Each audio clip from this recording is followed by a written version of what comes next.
roh itu kan keluar. Gitu. Jadi proses bagaimana sakaratul maut itu yang saya rasakan itu dari kaki. Ditarik dari kaki. Dan rasa sakitnya itu, sakaratul maut itu seperti badan kita ditebas atau diiris-iris dengan ratusan pedang. Ya Allah. Atau ini kan Idul Adha nih. Ya kita bayangin saja kambing itu dikulitin hidup-hidup. Allah. Ditarik semua kulitnya itu rasanya seperti itu. Atau kita seperti parut yang pakunya panjang-panjang ditancepin tubuh kita terus ditarik seperti itu. Itu rasa sakit dari kaki itu. Dari kaki. Itu dalam keadaan Ustaz tuh ngerasain ini, ngerasain rasa sakitnya. Rasa sakit luar biasa Mas Ari. Ketakutan yang luar biasa.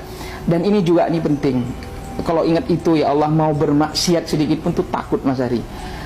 Itu kayak kita ditunjukkan seperti proyektor layar lebar ya. Itu seakan-akan kita semua di proyektor itu melihat segala maksiat dosa yang pernah kita lakukan. Di bumi mana, di sudut mana, kapan kita bermaksiat, semua ditunjukin sama Allah. Di situ Mas Ari. Jadi kayak flashback semua tuh? Iya, flashback semua Mas Ari. Ingat semua dosa-dosa, malunya luar biasa. Apapun Allah tunjukkan di situ. Segala maksiat yang pernah kita lakukan, siapa yang kita sakiti, entah orang, entah keluarga, dengan lisan kita, dengan sikap kita, dan lain sebagainya. Ini penyesalannya yang luar biasa, yang menurut saya tak kalah sakit juga dari rasa sakit yang kita itu.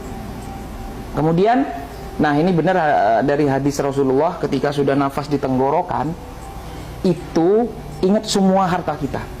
Ya, sampai supaya harta saya waktu itu dalam kondisi ya diuji dengan ekonomi, sampai harta saya uang 1000 pun di saku, di celana levis belakang pintu pun ingat, seakan-akan saya tolong itu semua harta saya infakin untuk menebus dosa-dosa saya. Saya pingin harta saya yang tersisa itu saya pingin diinfakin untuk menebus dosa-dosa saya Mas Ari. Itu ketika sudah nafas rasanya sudah di sini. Itu apa ya? Saya rasakan sendiri tuh nafas dada itu nggak berdetak. Dada itu nggak berdetak, rasa sakit itu waktu sakaratul maut itu. Dan ruh itu keluar. Ketika keluar, saya seperti tertegun melihat jasad saya itu, badan saya itu kaku. Ya gimana mayat seperti itu? Nah itulah ternyata ketakutan itu bukan cuma ketika proses sakaratul maut, sampai ruh pun keluar, itu juga ada rasa ketakutan yang luar biasa. Nah ini nanti sebenarnya ini banyak kejadian Mas Ari, mungkin nggak cukup saya jelaskan 1 jam 2 jam, tidak akan cukup seperti ini. Ini persis sebelum saya mendirikan pesantren. Ini juga yang menjadi energi saya, semangat saya mendirikan pesantren tahfiz motivator Quran Indonesia seperti itu. Ketika saya melihat jasad saya itu Mas Ari, tiba-tiba ada yang berbisik begini, sebentar lagi kamu akan diurus, didatangin mungkar dan nakir. Itu juga nggak kalah mengerikan. Dengar nama mungkar nakir saja itu Mas Ari, itu mengerikan. Saya lari ke sana kemari, saya cari orang minta tolong supaya ruh saya kembali, supaya saya selamat, supaya saya hidup lagi. Ya Allah, hidupkan saya 3 menit saja ya Allah, 5 menit saja ya Allah, supaya saya bersujud kepada Engkau, supaya saya bertobat kepada Engkau, supaya saya melakukan kebajikan-kebajikan. Itu kan terekam di dalam Al-Quran. Dan memang benar di dalam Al-Quran itu ketika manusia yang wafat meninggal, dia mengatakan kok hidup saya seperti hanya pagi saja, siang saja, sore saja. Dan itu benar-benar saya rasakan Mas Ari. Nah disinilah ternyata orang kalau sudah wafat meninggal dunia, apalagi naudzubillah ada di neraka, itu tidak akan pernah putus asa, setiap detik menangis kepada Allah untuk balik ke dunia, untuk bertobat, untuk beribadah kepada Allah.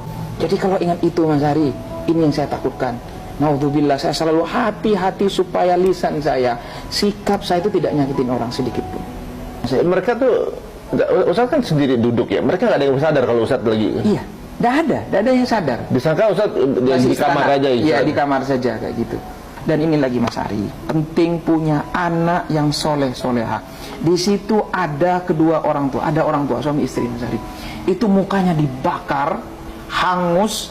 Kayak suster ngesot ya, kayak film susternya itu ngesot Mas Ari di bawah itu. Ustaz juga lihat yang di alam sana juga lihat. Semua itu banyak yang kita lihat Mas Ari, banyak.